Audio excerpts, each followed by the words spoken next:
Okay, well, it's morning here at Tadpole Tank. Nice dawn going on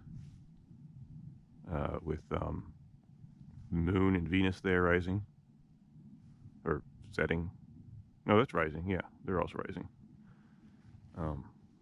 So, still getting my camp taken down. I don't think you can see Tadpole Tank yet over there. Still too dark. Maybe I'll do a quick tour in the sunlight. Last night I checked the upper tank too. It looked like from Google Maps there might be a second tank, and there was, but it was also dry. So there is technically another spring about 3 miles from here called Clap Spring, but the legend is that it's called Clap Spring because it produces venereal disease-like symptoms when you urinate. The clap being an old name for syphilis, or no, gonorrhea.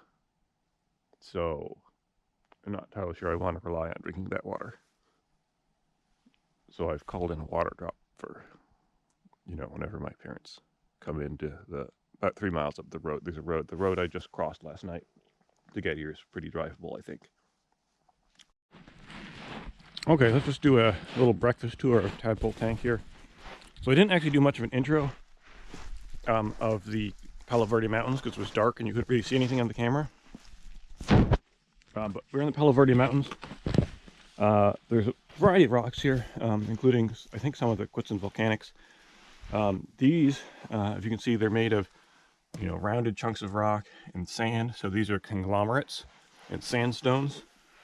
There have actually been a number of Cal Poly Pomona students who have done work on these rocks. In fact, I was actually originally going to meet Professor Brian Murray and his class. We were going to be doing a field class out here. Unfortunately, because of the Omicron wave, that got postponed to later in the semester, and so they weren't here, which is too bad because they were going to resupply me with water in case the tanks were dry. And I was actually going to have Professor Murray talk a little bit about the geology here because he's the world expert at this point. But I think the the summary I remember, and so I put it in my notes. For most of these things, I've been writing notes of what to talk about, but I don't have any notes on this. But what I vaguely remember from going to some theses is that it's not the Baus Formation. It's, I think, the Soledad Rojo Formation or something like that, and it's quite a bit older, Miocene rather than. I think the Baus Formation is supposed to be related to like the Colorado River. And this is related to core complex extension, or something like that. But that's what the rocks are. And then in this particular area, the tanks here, basically this is just an area where, because these are resistant rocks, occasionally this canyon floods in really big floods.